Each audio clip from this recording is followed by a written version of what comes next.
जर पोदरी असेल तर विष सुद्धा अमृत होत.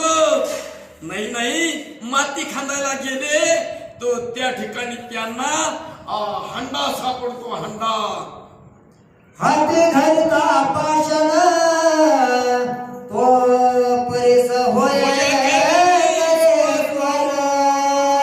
घरच्या दासे सीता होवडा कल्पिले मात्र पुरविनी. सांगितलं, हातामध्ये जर दगड धरला भाग्यवंतानी तर त्याचा तो परीस होतो आणि प्रत्येक लोखंडाला लागल्यानंतर त्याचं सोनं करतो.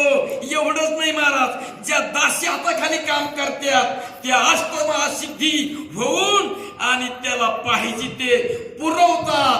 असं असणार त्या देवाच्या हातात हे. नारदा, तुम्ही काही सांगायचं नाही.